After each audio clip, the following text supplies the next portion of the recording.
Hi, Vlatko. We've heard that there may be an update on the FIFA front where it comes to the four alternates. I've been told it's sort of um, a change to what was originally planned with the alternates. Do you have any updates on that front? Yeah, we got a word from IOC that we will have a little flexibility on the roster. We're very happy about it, and as of right now, we're just waiting to see a little more details on what that all the rules and the regulations going to look like. Do you think that you're going to have enough time in terms of actually getting whatever the updated guidance is in order to be able to make kind of more concrete plans where it comes to flexing alternates in and out? I mean, I have to say, even before this, it was well known that that there are things in works, and obviously we thought about it. We were preparing in some ways for it if that happens. So we're hoping to be ready if the changes come in place. Thank you. Yep. Thanks, Meg. Let's go to Mike DeCourcy. Go ahead, Mike. Yes, Vlatko. In regards to that change, um, in what ways does it impact? Presuming that it happens, in what ways does it impact your preparation especially as you go through these next two games? Do you involve those players more if you think that you have the opportunity to use them in Japan? Uh, we will involve them a little bit, but I wouldn't say anymore because except Katarina, the other three are going to play NWSL games, so they're not going to be here. That's why we can't involve them any more than we previously planned. But I don't know if we're gonna have, like I said, all the details on the changes before the end of this camp. We did receive a note that there will be some flexibility, but we're not sure what everything is going to look like until it's official. Thanks, Mike. Let's go to Steve Goff. Hey, Vlatko. Wanted to ask you about Carly and what you've seen from her since you took the position as national team coach. Um, what was she like a year and a half ago, and what have you seen from her since then in leading to this point? Yes, I mean, first, the very first game that I coached, that I coached, Carly played and scored 2 goals. So the first impression was very good. But ever since, she hasn't changed. She has been very good in the environment, total pro, very committed to this team, and very committed to be the best version of herself, and true leader and role model for the younger players. So very happy that she hasn't lost her desire, or she hasn't lost her bite and commitment to the game itself. So I feel good about it. Did that surprise you at all, given her experience and age and everything else? Did you think she might fade out a little bit? I didn't know what to expect, especially after COVID, when people had a lot of time to think or rethink everything, or when they had time to change their mind or their approach or mentality. But nothing changed with Carly. In some ways, she came out even more driven and more dedicated. Thanks. Thank you. Thanks, Steve. Let's go now to Thomas Floyd. Go ahead, Thomas. Hello, thank you for your time. So obviously you have. Hold on, I can't hear you. Thomas, I think you said thank you for your time, and then you went on mute.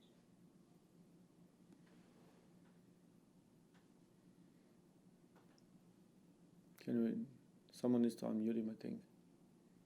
All right, I think I'm back. Okay, there you go. All right, thanks.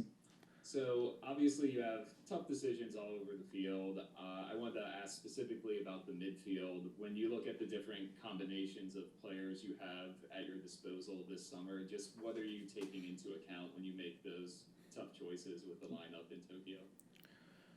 So the midfield itself, it's one decision making decision for who's going to be on the roster, and then it's another one when it comes to who's going to play in any certain game. Because I think the midfielders that we have on the roster right now, they're all capable of playing and starting, and they're all starters. They're all starting player materials, and they're all starters. Now, what comes in play the most is obviously the form that they're in and the performance, but also the opponent that is ahead of us. Whether the opponent is more aggressive, sits low, defends higher, high presses, the formation that they play. Do they play with 2, 3, 4 midfielders, 5 midfielders? Everything that they do, we try to analyze and match with the abilities of the players or midfielders that we have on the team, and see which players or which group of players, 2 players or 3, would fit the best against certain opponents. And how valuable is that depth, just considering the compressed schedule in the Olympics? It is huge. I mean, having the depth and depth with such a high quality is huge even in shorter period of time, even if it's 2 games or 3 games. But needless to say, in a tournament that I'm sure it's gonna be exhausting mentally and physically. Thank you. Thank you. Thanks, Thomas. Let's go to Manuel Medina. Go ahead, Manuel. There we go. Hi. I just wanted to, I'm Manuel Medina from TK Sports in Mexico. I just wanted to ask the coach, why Mexico? What's going to bring Mexico in these 2 games against the US? What's going to bring in terms of experience or exactly why, right? Yes. Well, there are a few things that why we believe these are going to be great tests for us. One, because of the quality of the team. I think that they have a great quality, and they're trending upwards in terms of the way they play. They also have great individuals that have a quality to break teams down on individual basis. They're very organized, and they're super competitive, especially when we play each other. The game always gets a little bit more competitive, and this is type of a game that we want to play leading up to the Olympics. Yep. Thank you, sir. Let's go to Nancy Armour. Go ahead, Nancy. Hi, Vlatko. Thanks for doing this. Apologies that my camera is off, my computer is broken. I just wanted to ask about Crystal.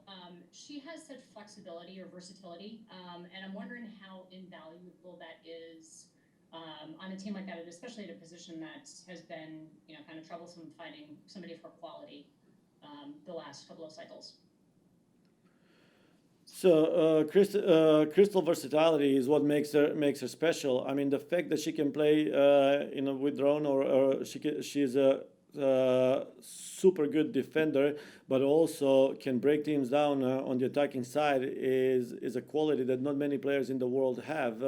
On whether it's a female or the male game, there's only few players in the world that have ability to change the personality or to change the way they play as they move up the field. And Crystal has ability to literally change her profile 3 times in one attack. She starts in the build-up as a left fullback, and then changes her personality or her profile and plays as a midfielder as we're moving up, and then we'll see her ending up in a 1v1 action and finishing with a cross or a shot, which is a forward profile. Like I said, that's something that makes her special and makes her one of the best in the world. Awesome. Thanks, Nancy. Last couple for Vlatko. Jackie Gutierrez. Go ahead, Jackie. Thanks, Aaron. Hi, Vlatko. I know you talked about why Mexico is a good opponent to prepare for the Olympics, but I was wondering if you could just touch on what you're hoping to learn from these matches against Mexico? Thanks. Yeah, like I said, there'll be different challenges that will be presented. So first, I want to be able to overcome and prepare the team good enough to where we're able to execute. But also, I want to see how quick we can execute certain things in changes in the middle of the game. Some of them players already know and are presented to them before we start. Some changes will happen in the middle of the game, or instructions they'll be given to change unexpectedly to see the reaction and the way they execute it. So that will be some of the things that we're going to try. And another thing is it's a good opportunity to fine tune some of the things that we feel like we still need to get better at. Awesome, thanks, Jackie. Last one for Vlatko, because we need to get to Alyssa. It goes to Alexa Filipao. Go ahead, Alexa. Hi, Vlatko. I was wondering if you could just address I'm assuming you all are in a bubble, but what exactly does that look like? And especially with you guys having 2 games here over the next week, are you just pretty much confined inside? Are you able to kind of go out at all? Not that you maybe want to, because it's really hot out here. I mean, as we started in October, we were in a very organized and very very strict protocol to start off with. But when things got a little more relaxed around the world, our protocol in some ways got even stricter, just because everything else was a little bit relaxed. And as we were getting closer to the Olympics, like right now, we don't want to take any chance, and everyone is very cognitive and about it, and nobody wants to miss the Olympics. So we all do whatever we need to do to protect the environment, to protect ourselves, to protect our surroundings, and be ready for the Olympics. Like I'm gonna say, very thankful for the medical staff and the administrative staff about everything that they do to protect us and keep us safe and healthy. But also, in same time, one thing that we're very thankful for is how the administrative staff is organizing things that we can still in some way live normal lives, and not just being protected, but still mentally be refreshed and relaxed.